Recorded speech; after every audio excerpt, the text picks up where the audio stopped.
सद्गुरु जोग महाराज की जय। अखंड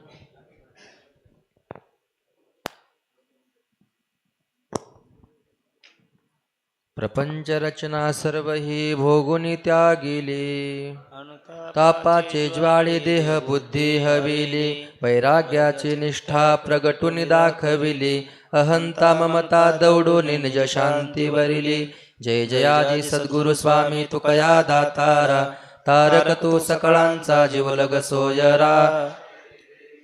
हरी भक्तीचा महिमा विशेष वाढविला, विरक्ती ज्ञानाचा ठेवा उघडिला, जगदोद्धारा लागी उपाय सुचविला, निंदक दुर्जनांचा संदेह निरसिला। जय जयाजी सद्गुरु स्वामी तुकया दातारा, तारक तो सकळांचा जीवलग सोयरा। जय देव जय देव, 13 दिवस वह्या रक्षुनी या उदकी, कोरड्याची काढून दाखविल्या शेखी, अपार कविता शक्ती मिरवून विधी अंकी, कीर्तन श्रवणे तुमच्या तरी जय जनलोकी। जय जयाजी सद्गुरु स्वामी तुकया दातारा, तारक तो सकळांचा जीवलग सोयरा। जय देव जय देव, बाळवेश घेऊन श्रीहरी भेटला, विधीचा जनिता तुची आठव हा दिधला, तेने ब्रह्मानंदे प्रेमा रुडविला, न तुके म्हणून तुका नामे गौरविला। जय जयाजी सद्गुरु स्वामी तुकया दातारा, तारक तो सकळांचा जीवलग सोयरा। जय देव जय देव, प्रयाण काळी देवी विमान पाठविले, कलीच्या काळा माझे अद्भुत वर्तले, मानव देह घेऊन निज धामा गेले, निळा मने सकळ संता तोषविले। जय जयाजी सद्गुरु स्वामी तुकया दातारा, तारक तो सकळांचा जीवलग सोयरा। जय देव जय देव। सजयति सिन्दुरवदनो देवो यत्पादपङ्कजस्मरणं, वासरमणिरिव तमसां राशीन्नाशयति विघ्नानाम्। ॐ नमः परमहंसास्वादितचरणकमलचिन्मकरन्दाय, भक्तजनमानसनिवासाय श्रीरामचन्द्राय। वागीशायस्य वदने लक्ष्मीर्यस्य च वक्ष्यसि, यस्यास्ते हृदये संवित्तं नरसिंहमहं भजे। मूकं करोति वाचालं पङ्गुं लङ्घयते गिरिं, यत्कृपातमहं वन्दे परमानन्दमाधवम्। नारायणं नमस्कृत्य नरं चैव नरोत्तमम्, देवीं सरस्वतीं व्यासं ततो जयमुदीरयेत्। श्रूयतां देवदेवेश नारायण जगत्पते, त्वदीयेनावदानेन कथयिष्ये शुभाः कथाः। नमामि सद्गुरुं शान्तं सच्चिदानन्दविग्रहं, पूर्णब्रह्मपरानन्दम् ईशमानन्दिवल्लभम्। योऽन्तः प्रविश्य मम वाचमिमां प्रसुप्तां, सञ्जीवयत्यखिलशक्तिधरस्वधाम्ना, अन्यांश्च हस्तचरणश्रवणत्वगादीन् प्राणान्नमो भगवते पुरुषाय तुभ्यं। समचरणसरोजं सान्द्रनीलाम्बुदभं, जगन्निहितपाणिं मण्डनं मण्डनानां, तरुणतुलसीमालां कन्धरं कञ्जनेतरं, सदयधवलहासं विठ्ठलं चिन्तयामि। ॐ नमो सद्गुरु तुकया ज्ञानदीपा, नमो सद्गुरु सच्चिदानन्दरूपा, नमो सद्गुरु भक्तकल्याणमूर्ति, नमो सद्गुरु भास्करा पूर्णकीर्ती। प्रपंच रचना सर्व ही भोगुनी त्यागिली, अनुतापाची ज्वाळी देहबुद्धी हविली, वैराग्याची निष्ठा प्रगटून दाखविली, अहंता ममता दौडून निज शांती वरिली। जय जयाजी सद्गुरु स्वामी तुकया दातारा, तारक तू सकळांचा जीवलग सोयरा। महाकैवल्य तेजोनिधी ज्ञानियांचे शिरोमणी, सगळ्या संतांच्या मांदियाळीमध्ये मेरुस्थानी शोभणारे तुम्हा सर्वांचं जीवन असणारे सद्गुरू ज्ञानेश्वर महाराज त्यांच्या संजीवन समाधीच्या सान्निध्यामध्ये पुण्यसलीला भगवती इंद्रायणीच्या पवित्र तीरावर आणि प्रलयातही नष्ट न होणाऱ्या अशा या अलंकापुरी क्षेत्रामध्ये सद्गुरू ज्ञानेश्वर महाराज संस्थान कमिटीच्या वतीनं, त्याचबरोबर वेदांत सत्संग समिती यांच्या वतीनं प्रतिवर्षी जो अष्टादशाह चालत असतो त्या अष्टादशामध्ये तुकोपनिषदाच्या चिंतनाची ही उपसंहाराची सेवा माझ्यासारख्या सामान्य बुद्धीच्या पामराकडे आली आहे. त्या ठिकाणी ज्ञानेश्वर महाराजांची, तुकाराम महाराजांची मोठी कृपा आहे आणि परमादरणीय साधक हृदय, साधक सिंहासनाधिष्ठित श्री महाराजांची परमकरुणा आहे. त्या योगानं आपणासारख्या सर्व संतांच्या, वैष्णवांच्या मांदियाळीमध्ये हे थोडंसं चिंतन मांडण्याचा परमभाग्यानं सुयोग प्राप्त झालेला आहे. या ठिकाणी निळोबालयाने जगद्गुरु तुकाराम महाराजांची आरती रचलेली आहे. आरती, आर्त या धातूतून आरती हा शब्द निर्माण झालेला आहे. आरती शब्दाचा अर्थ आहे जी अत्यंत आर्ततेनं भगवंताला दिलेली हाक असते किंवा भगवंताची आर्ततेनं केलेली प्रार्थना असते, त्याला आरती असं म्हणतात. या आरतीची सामान्य रचना किंवा कुठल्याही महात्म्यांनी, संतांनी आरती जी रचलेली आहे त्या आरतीमध्ये असे भाव असतात की ती आरती जर एकाग्रतेनं साधकानं म्हटली तर त्या ठिकाणी त्याच्या अंतरंगामध्ये भावाची परिसीमा उत्पन्न होऊ शकते. असं आरतीचं सामर्थ्य आहे. बऱ्याच वेळेला आरती करत असताना लक्ष इकडे तिकडे असतं, फक्त शब्द म्हणतो, परंतु त्या शब्दांच्या समवेत आपल्या हृदयाची किंवा आपल्या अंतःकरणाची तशी अवस्था निर्माण करून देण्याची शक्ती या आरतीमध्ये असते. जर आपण आर्ततेनं ती आरती गायली तर आरती हा भगवंताच्या उपासना प्रकारामध्ये जवळजवळ शेवटचा उपचार आहे.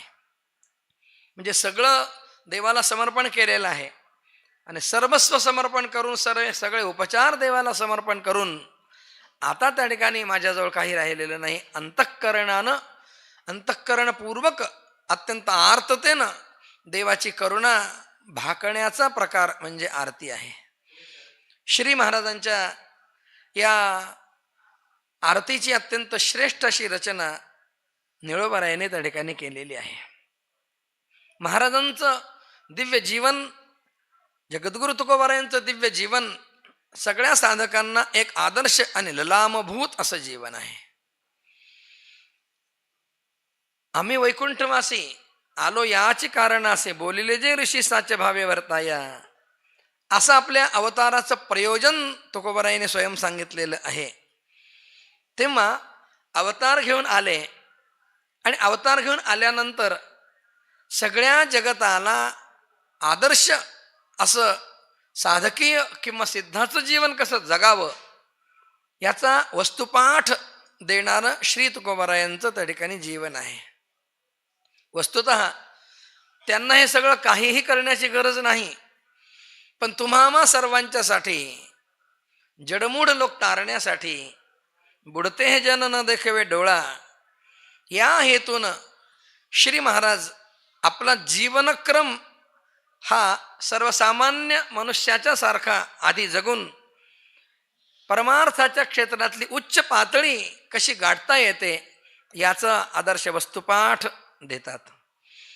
आत्ताच म्हटलं, यद्यता चरते श्रेष्ठा तत्तदेवेतरो जनः सयत प्रमाणं कुरुते लोकस्तदनु वर्तते येथ वडील जे आचरिते तया नाम धर्म ठेवेती. भगवान परमात्मा किंवा संत महात्मे काय, त्यांना कुठलंही कर्म करण्याची गरज नसते, परंतु ते लोकांच्या समोर आदर्श उपस्थित करण्यासाठी सर्वसामान्यांच्या सारखं त्या ठिकाणी जीवन जगत असतात. भागवतामध्ये भगवान श्रीरामचंद्रांच्या अवताराचं प्रयोजन सांगताना असं म्हटलेलं आहे, अयम अवतार कैवल्योपशिक्षणार्थ. हा अवतार आहे भगवंताचा, हा लोकांना शिक्षण देण्यासाठी, जीवन कसं उत्तुंगतीनं जगावं हे दाखविण्यासाठी मर्यादा पुरुषोत्तम श्रीरामांचा अवतार आहे. आणि त्याच श्रीरामांशी ज्यांची तुलना केलेली असताना सुद्धा म्हणजे म्हटलंय त्या अनगडशहानी की तुका तुका रामसे दो नाम एक अंग, उनका सेतू बिगड गया इनका सेतू अभंग. मर्यादा पुरुषोत्तम श्रीरामचंद्रांचा सेतू हा कालमानाप्रमाणे त्या ठिकाणी समुद्रामध्ये आतमध्ये विलीन झालेला आहे. सर्वसामान्यांना तो सेतू वापरता येत नाही. त्या सेतूचा वापर करून पहिलं तीर गाठता येत नाही. परंतु तुकाराम महाराजांचा हा जो सेतू आहे, अभंग नावाचा सेतू, हा खऱ्या अर्थानं अभंग आहे. त्या सेतूला जरी कालमानाप्रमाणे भंगता येत असले तरी सुद्धा हा मात्र त्रिकालाबाधित अभंग असा सेतू आहे. तेव्हा असे जगद्गुरु तुकाराम महाराज साधकांच्या समोर दिव्य असा आदर्श आपल्या या जीवनामधून त्या ठिकाणी जीवनक्रमामधून ठेवतात. भगवान श्रीराम किंवा भगवान श्रीकृष्ण गुरूंच्या घरी अध्ययनाला गेले. तिथे अध्ययनाला जाण्याची गरज नसतानाही त्यांनी अध्ययन केलं, गुरुसेवा करून आदर्श दाखविला. भगवान स्वतः म्हणतात की मी जर हे केलेलं नाही, मी जर केलं नाही तर लोक सुद्धा करणार नाहीत. यदि हम न वर्तयम जातो कर्मण्य तंद्रितः मम वर्तमान वर्तन्ते मनुष्या पार्थ सर्वशः. अर्थात नमे पार्थास्ते कर्तव्यम त्रिषु लोकेषु किंचन नानवाप्त ममाप्तव्यम वर्त एवच कर्मणी. तर भगवंताचं जसं आहे तसंच संतांचं सुद्धा आहे. भगवत पूज्यपाद आदी शंकराचार्य महाराजांनी ब्रह्मसूत्रामध्ये संत आणि भगवंत यांच्यामध्ये अभेद दर्शविणारं सूत्र सांगितलेलं आहे. तस्मिंस्तज्जने भेदाभावात. तस्मिन भगवान आणि तज्जने भगवंताचे जे संत आहेत, भगवत स्वरूप जे संत आहेत, भगवंताचे जे साधू महात्मे आहेत, त्यांच्यामध्ये आणि भगवंतामध्ये भेदाचा अभाव आहे, भेदाभावात. म्हणून देवते संत निमित्त त्या प्रतिमा असं त्या ठिकाणी म्हटलं जातं. तेव्हा श्री महाराजांच्या या जीवनाचं दर्शन हे या पद्धतीनं आपल्याला त्या ठिकाणी श्रेष्ठ साधक अवस्थेतून सिद्धावस्थेमध्ये कसं पोचावं याचं मार्गदर्शन, या पथाचं संदीपन करणारं श्री महाराजांचं जीवन आहे. निळोबार आहे आपल्या सद्गुरुवर्यांची ही आर्ततेनं प्रार्थना करताना म्हणतात. निळोबाराय हे तुकाराम महाराजांच्या शिष्यांपैकी अत्यंत श्रेष्ठ शिष्य आहेत. असा अधिकार आहे निळोबारायांचा की त्यांच्यासाठी महाराज वैकुंठाला गेलेले पुन्हा त्यांना दर्शन देण्यासाठी आलेले आहेत. तेव्हा अशा अधिकार संपन्न शिष्यानं आपल्या अधिकार सिद्ध अशा सद्गुरूंचं वर्णन या आरतीमधून केलेलं आहे. श्री महाराजांचं वर्णन करताना निळोबाराय म्हणतात, प्रपंच रचना सर्व ही भोगुनी त्यागेली, अनुतापाचे ज्वाळी देह बुद्धी हाविली. ही जी प्रपंचाची रचना आहे, प्रारब्धाच्या योगानं हे जे सगळं काही प्राप्त झालेलं आहे, हे सगळं प्रपंचाचं जे काय सगळं आहे ते सगळं आपण भोगून त्याचा त्याग केलेला आहे. स्वतः भोगलाय. अर्थात त्यांचं सामर्थ्य एवढं मोठं आहे की ते सगळे भोग न भोगता सुद्धा त्यांना राहता येऊ शकतं. परंतु त्याने आवश्यकता नसताना सुद्धा लोकांना दिग्दर्शन करण्यासाठी म्हणून ही प्रपंचाची जी रचना आहे किंवा प्रपंच जो आहे, या प्रपंचाची जी जगराहाटी आहे, ही जगराहाटी त्या ठिकाणी त्यांनी स्वतः भोगिली आहे. आणि भोगल्यानंतर त्याचं दुःख करत न बसता ती त्या ठिकाणी शेवटी त्यागली सुद्धा आहे. महाराज आपल्या चरित्राचं वर्णन करताना जे काही 2-4 अभंग आहेत, त्या 2-4 अभंगामध्ये महाराजांनी हे सगळं सांगितलं. अतिशूद्र वैश्य केला व्यवसाय आधी तो हा देव कुळपूज्य. यामध्ये महाराज म्हणतात, संसारे झालो अतिदुःखे दुःखी, माय बापे सेखी क्रमेलिया, दुष्काळे आटेले द्रव्य नेला मान, स्त्री एकी अन्न करिता मेली. म्हणजे प्रारब्ध भोगत असताना प्रतिकूल प्रारब्धाची परिसीमा म्हणजे श्री महाराजांचं जीवन आपल्याला दिसत आहे. परंतु एवढं सगळं असून सुद्धा महाराजांनी त्या ठिकाणी आपल्या जीवनामध्ये त्याचा खेद न येऊ देता, अनुतापे तुझे राहिले चिंतन झाला हा वमन संसार असं म्हणत त्या ठिकाणी ती सगळी प्रपंचाची रचना, ही जगराटी जे प्रारब्ध आहे ते सगळं भोगलं आणि भोगून त्या ठिकाणी त्याचा त्यागही त्या ठिकाणी केला. अनुतापाचे ज्वाळी देहबुद्धी हविली. अनुताप, पश्चाताप, या पश्चातापाच्या अग्नीमध्ये आपल्या देहबुद्धीचं हवन केलं. आपल्या देहबुद्धीची आहुती त्या अनुतापाच्या अग्नीमध्ये त्या ठिकाणी देहबुद्धीची आहुती दिली. अनुतापे तुझे राहिले चिंतन, झाला वमन संसार, असं महाराजांनी म्हटलेलं आहे. तेव्हा शास्त्र असं सांगतं की एखाद्याच्याकडनं काही जर अपराध वगैरे झालेला असेल तर त्या अपराधाच्या बद्दल त्याच्या अंतरंगामध्ये जर पश्चाताप झाला तर ते पश्चाताप, अनुताप हे सर्वश्रेष्ठ तीर्थ आहे असं म्हटलं जातं. पश्चातापेन शुद्धती असं वचन आपल्याला ऐकायला मिळतं.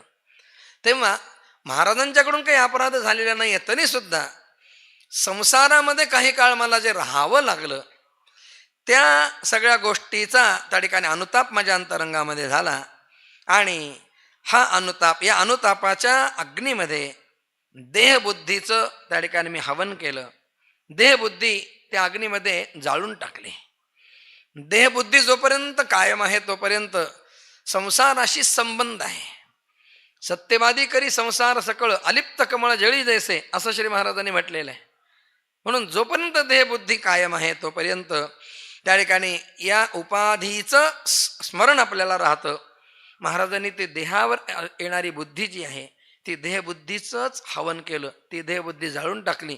ती देहबुद्धी अग्नीमध्ये, अनुतापाच्या अग्नीमध्ये जाळली. वैराग्याची निष्ठा प्रगटून दाखविली. आणि ती देहबुद्धी जाळल्यानंतर ज्याप्रमाणे सोन्याला अग्नीमध्ये तापविल्यानंतर सोनं अधिक उजळून दिसतं, तद्वत महाराजांच्या जीवनामध्ये जे वैराग्य निर्माण झाले या सगळ्या गोष्टींच्या नंतर त्या वैराग्याची निष्ठा प्रगटून दाखविली. वैराग्यावरचं जे प्रेम आहे किंवा वैराग्यावरची जी निष्ठा आहे, वैराग्यावरची जी श्रद्धा आहे, आता वैराग्याशिवाय तरणोपाय नाही, ही जी वृत्ती आहे ती वृत्ती महाराजांच्या अंतरंगात निर्माण झाली. महाराज म्हणजे मूर्तिमंत वैराग्यच आहेत. मला एक प्रसंग आठवतो. सोलापूरला वैकुंठवासी दाका थावरे भाऊ होते. ते सच्चिदानंद बाबांचे वंशज. तर त्यांनी सोलापूरला ज्ञानोबा तुकारामांचं एक मंदिर स्थापन केलेलं आहे. सगळ्या संतांचं मंदिर स्थापन केलेलं आहे. तर त्यामध्ये ज्ञानोबारायांची मूर्ती राजस्थानमध्ये घडवली, तुकोबारायांची मूर्ती तिकडे घडवायला पाठवली. आणि त्यांचा असा भक्तमंडळींचा त्यांचा असा विचार झाला की ज्ञानोबारायन तुकोबारायांच्या मूर्तीच्या वर अलंकार रूपानं आपण काही सोनं त्या ठिकाणी जळवावं. म्हणून त्यांनी सोनं पाठविलं. आणि त्या मूर्तिकाराने त्यांच्या पद्धतीनं त्या मूर्तीमध्ये अलंकार रूपानं ते सोनं मूर्तीवर चढवलं. ज्ञानोबारायांच्या मूर्तीवर सोनं त्या ठिकाणी चढलं. पण जेव्हा तुकोबारायांच्या मूर्तीवर सोनं चढविण्याचा त्यांची जी प्रक्रिया ती सुरू झाली, कुठल्याही गोष्टीमध्ये चूक न करता निर्दिष्ट पद्धतीनं ते सोनं चढविलं जात होतं.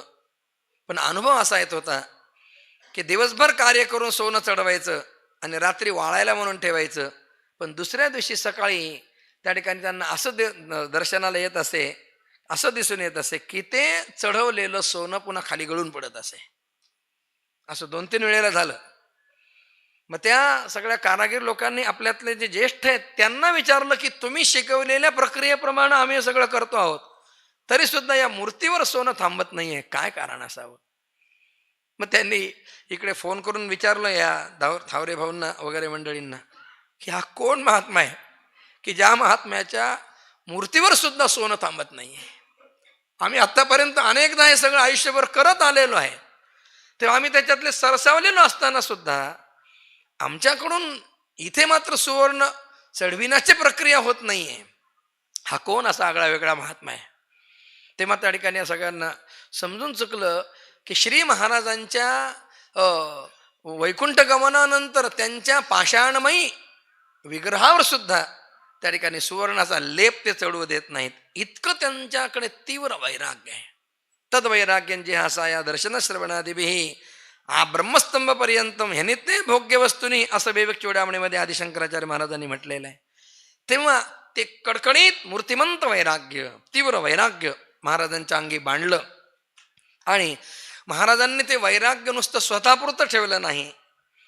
पुष्कळ साधक, पुष्कळ महात्मे हे त्या ठिकाणी वैराग्यवान असतात, पण ते आपल्या आपल्या पुरतं वैराग्य संपन्न असतात, इतरांमध्ये कोणामध्ये मिसळत नाहीत. आपल्या आपल्या वैराग्याने आपली आपली उपासना त्यांची सुरू असते. पण श्री महाराजांनी काय केलंय, वैराग्याची निष्ठा प्रगटून दाखविली. त्यांच्यामध्ये वैराग्य मूर्तिमंत प्रगटलं आणि त्यांनी ते वैराग्याची निष्ठा इतर साधकांना आदर्श म्हणून दाखविली सुद्धा. स्वतःच्या ठिकाणी प्रगटली आणि ती इतरांच्यासाठी त्यांनी ती दाखविली सुद्धा. अहंता ममता दौडून निज शांती वरिली. आणि साधकाच्या जीवनामध्ये परमेश्वर प्राप्तीमध्ये येणारे जे सर्वात मोठे अडचण आहेत, अडथळे आहेत, अहंत्व आणि ममत्व, या दोन गोष्टी, या दोन गोष्टींना त्या ठिकाणी त्यांनी त्याचा त्याग केला. त्या दोन गोष्टी दवडल्या, अर्थात त्या दोन गोष्टींचा त्याग केला, अहंत्व आणि ममत्व. सोहम ममाहमती मूढमतिर्विघाड असं उद्धवांनी म्हटलेलं आहे. तेव्हा अहंत्व आणि ममत्व या दोन गोष्टी साधकाला भगवंतापासून दूर नेतात. तर महाराजांनी अहंता आणि ममता यांचा त्याग केला आणि आपल्या स्वरूपाचं, अर्थात शांत स्वरूप जे आहे, आत्म्याचं मूल शांती, ती निजशांती, ती स्वरूप शांती, त्या स्वरूप शांतीला त्यांनी वरलं, अर्थात त्या स्वरूप शांतीला वरमाला घातली, अर्थात त्या स्वरूप शांतीला त्यांनी स्वीकारलं. तुका म्हणे मुक्ती परिणिली नोवरी, आता दिवस चारी मेरी, आता दिस चारी मेरी केळी मेळी, आता दिवस चारी केळी मिळे असं म्हणतात. तेव्हा निज शांतीला त्यांनी वरलं. असे श्री तुकाराम महाराज आहेत. त्यांचा जय जयकार असो. जय जयाजी सद्गुरू स्वामी तुकया दातारा. त्या ठिकाणी सगळ्यांचे स्वामी असणारे तुकाराम महाराज दातारा, म्हणजे सगळ्यांना ज्ञान भक्ती वैराग्याचे दान करणारे श्रेष्ठ दाते. दाता तोच एक जण नारायणा स्मरविजो, असे श्रेष्ठ दाते असणारे तुकाराम महाराज. कसे तारक तू सकळांचा जीवलग सोयरा. त्या ठिकाणी सगळ्यांना तारणारे तुम्ही आहात, सगळ्या भक्तांना साधकांना तारणारे आपण आहात. आणि नुसते तारणारे नाही आहेत, तर आपण तारल्यानंतरही, म्हणजे स्वस्वरूपाची प्राप्ती झाल्यानंतरही भक्तांना आपल्या जीवापेक्षाही अत्यंत प्रिय असणारे जीवलग सोयऱ्याप्रमाणे त्या ठिकाणी आपण आहात. महाराजांच्या कार्याचं वर्णन करताना म्हणतात, आपण काय कार्य केलं, हरिभक्तीचा महिमा विशेष वाढविला, विरक्ती ज्ञानाचा ठेवा उघडिला. कलियुगामध्ये भगवंताच्या प्राप्तीचं जे अत्यंत सुलभ असं साधन, भगवत प्राप्तीचं सुलभ साधन, कलो भक्ती कलो भक्ती कलो भक्ती गरी अशी असं म्हटलेलं आहे. तेव्हा सर्वसामान्य जनांना मुक्तीचा मार्ग प्रशस्त करणारी ही जी भक्ती आहे, ती हरिभक्ती. ती हरिभक्ती कशी करावी हे आपण विशेषत्वानं सांगितलं. हरिभक्तीचा महिमा विशेष वाढविला. म्हणजे भगवान पंढरीनाथ सुद्धा या संतांनी आपल्या भक्तीचा महिमा वाढविला आहे, म्हणून त्यांची कृतज्ञता व्यक्त करताना म्हणतात, आषाढी कार्तिकी विसरू नका मज सांगत आहे गुज पांडुरंग, तुमच्यामुळं माझा महिमा आहे. तेव्हा भगवंताच्या भक्तीचा हा महिमा, पिटू भक्तीचा डांगोरा असं म्हणून सगळ्या त्रिकालामध्ये किंवा जगतामध्ये हा महिमा वाढविला, विशेषत्वानं हा महिमा अभिवृद्ध केला, विरक्ती ज्ञानाचा ठेवा उघडिला. त्या ठिकाणी वैराग्य आणि त्या वैराग्याबरोबरच ज्ञानादैवत कैवल्यम या सिद्धांतानं ज्या ज्ञानानं मोक्ष प्राप्त होणार आहे, त्या ज्ञानाचा ठेवा म्हणजे त्या ज्ञानाचा खजिना त्या ठिकाणी आपण उघडला, त्या ज्ञानाचा निधी आपण त्या ठिकाणी उघडला. जगदोद्धारा लागी उपाय सुचविला, जगाच्या उद्धारासाठी अत्यंत सोपा असा उपाय त्या ठिकाणी आपण सुचविला.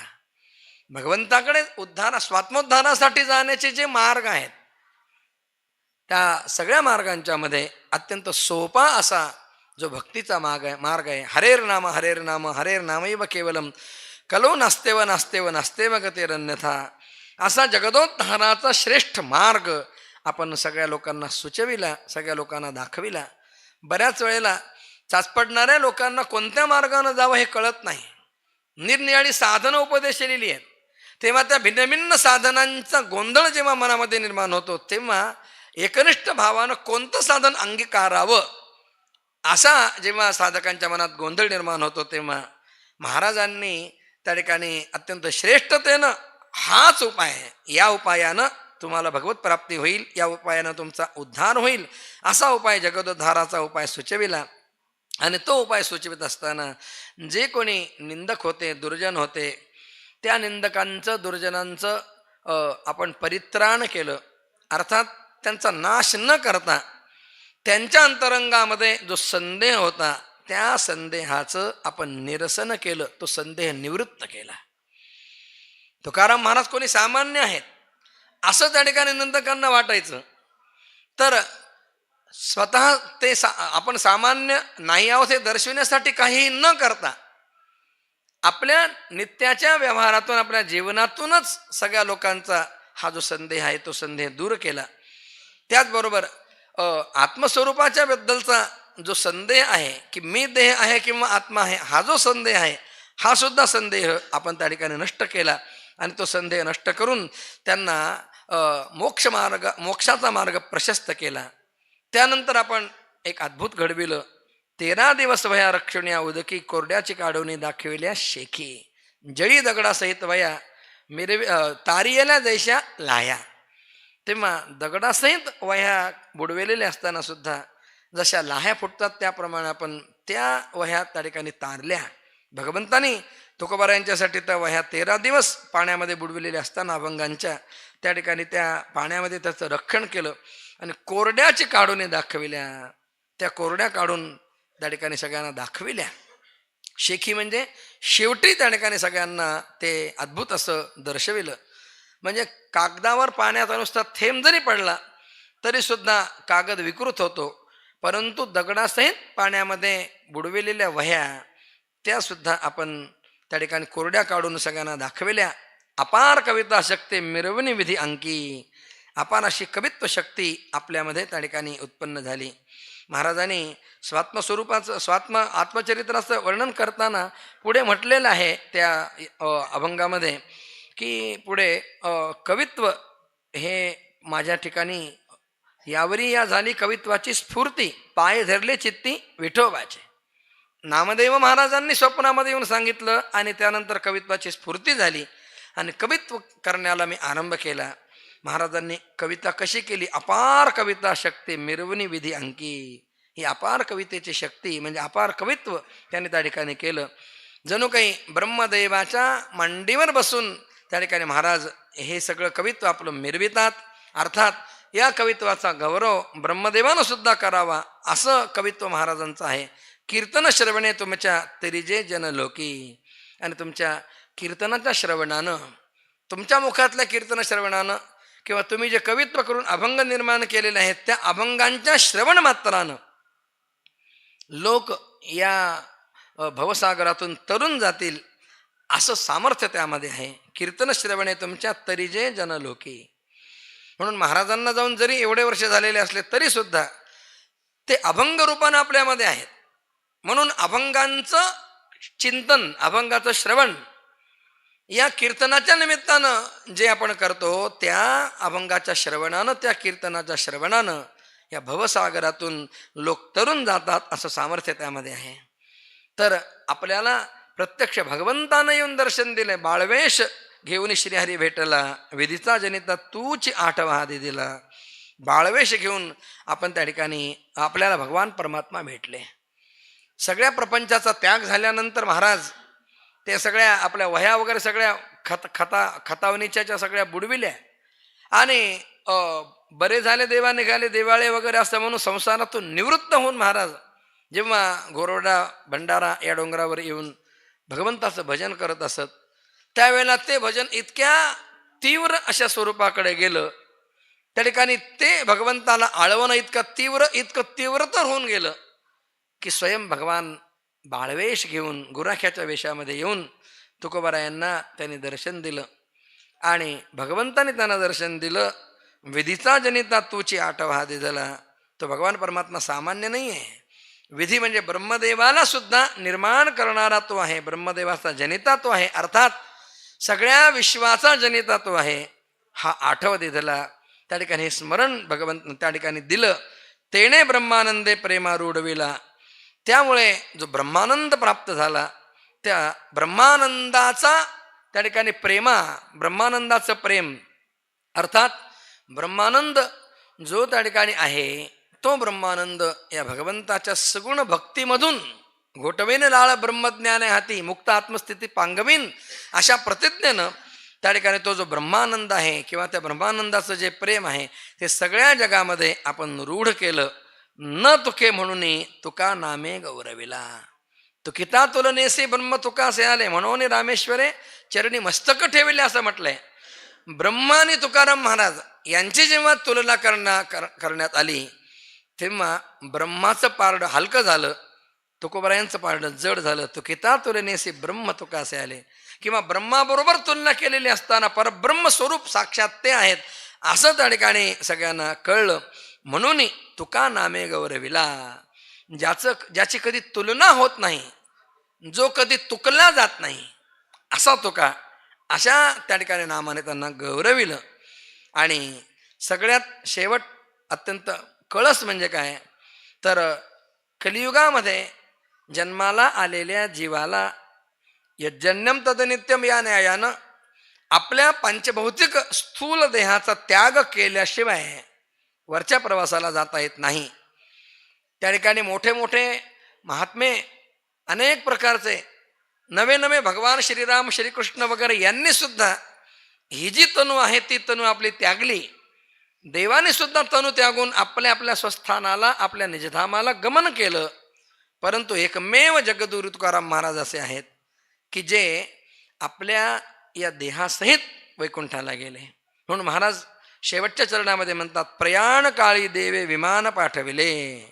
आपल्या वैकुंठ गमनाच्या प्रसंगामध्ये अंतकाळाच्या प्रसंगामध्ये प्रत्यक्ष भगवंताने आपल्याला विमान पाठविलं आणण्यासाठी. भगवान स्वतः तुकोबरायांना नेण्यासाठी आले. पहिलं आले हरी, त्या ठिकाणी भगवान नेण्यासाठी आले. तेव्हा विमान घेऊन आले. कलीच्या काळा माझी अद्भुत वर्तविले. कलीच्या काळामध्ये अत्यंत आश्चर्य जे कधीही न भूतो न भविष्यते असं जे आश्चर्य आहे ते अद्भुत असं आश्चर्य वर्तलं. ते आश्चर्य सगळ्यांना दिसलं. मानवदेह घेऊन निजधामा गेले. हा मानवदेह धारण करून ते आपल्या स्वस्वरूपाला अर्थात वैकुंठाला त्या ठिकाणी प्राप्त झाले, वैकुंठाला गेले. असं कोणालाही करता येत नाही. पांडवांचं सुद्धा वैकुंठगमन होत असताना पांडवांचं सुद्धा पतन होत होत गेलं. परंतु एकमेव तुकोबाराय असे आहेत की जे हा मानवदेह धारण करून कुडीसहित गुप्त झाला तुका असं महाराजांनी म्हटलेलं आहे. तेव्हा मानवदेह घेऊन निजधामाला महाराज गेले. निळवराय म्हणतात की अशा आपल्या अद्भुत अशा कार्यानं, आपल्या अद्भुत अशा जीवनानं, आपल्या अद्भुत अशा अवतार कार्यानं, आपल्या अद्भुत अशा वाङ्मयीन सेवा कार्यानं त्या ठिकाणी आपण सकळ संता तोषविले. सगळ्या प्रकारच्या संतांना आपण संतुष्ट केलं. सगळ्या प्रकारच्या संतांना आपण निरंकुशा तृप्ती दिली. सर्व संतांना भाविकांना आपण त्या ठिकाणी तोषविलं, अर्थात त्यांना तृप्त केलं. तेव्हा असे आपण आहात. जय जयाजी सद्गुरु स्वामी तुकया दातारा तारकतू सकळांचा जीवलग सोयारा. अशा श्री तुकोबारायांचा जय जयकार असो. त्यांना मी त्या ठिकाणी वंदन करतो, त्यांचा जय जयकार करतो असं महाराज या आरतीच्या निमित्तानं त्या ठिकाणी म्हणतात. थोडासा धावता अर्थ जसा बुद्धीला सुचेल त्याप्रमाणे करण्याचा प्रयत्न केलेला आहे. पुनश्च आपणा सर्वांच्या चरणी सादर वंदन करत आणि या अष्टादशाह गाथ्याच्या रूपानं, गाथा अष्टादशाच्या रूपानं जी पर्वणी तुम्हामा सगळ्या संतांना त्या ठिकाणी तुम्हामा सर्व साधकांना प्राप्त झाली ती पर्वणी पुनश्च आपल्याला अशा पद्धतीनं वारंवार प्राप्त होवो. जसं ज्ञानेश्वरायांनी म्हटलं सहजे ब्रह्मरसाचे पारणे अर्जुनालागी केले नारायणे. ब्रह्मरसाचं पारणं भगवंतानी अर्जुनासाठी जसं केलं तसं या नारायणे आपल्या सगळ्यांच्यासाठी हे ब्रह्मरसाचं पारणं आपल्याला त्या ठिकाणी दिलं. याबद्दल त्यांच्या चरणी कृतज्ञ होऊया. आणि असा साधकांच्या सगळ्या संतांच्या माझी जातीचे भेटो मज कोण अशा परमार्थाकडे वृत्ती असणाऱ्या सगळ्या संतांचं सदैव असं संमेलन होत राहावं, त्यांची मांदियाळी एकत्र होत राहावं आणि त्याचा सगळ्या साधकांना दिव्य असा लाभ होत राहो अशी ज्ञानोबराय तुकोबारायांच्या चरणी प्रार्थना करतो. आणि ही झालेली वाङ्मयीन सेवा त्यांच्या चरणी सादर समर्पित करून याच ठिकाणी या सेवेला पूर्णविराम देतो. पुंडलिक वरद हरी विठ्ठल श्री ज्ञानदेव तुकाराम विठ्ठल विठ्ठल विठ्ठल विठ्ठल. पुंडलिक वरद हरी विठ्ठल श्री ज्ञानदेव तुकाराम पंढरीनाथ भगवान की जय. माऊली सद्गुरु ज्ञानेश्वर महाराज की, जगद्गुरु तुकाराम महाराज की जय. सद्गुरु जोग महाराज की जय.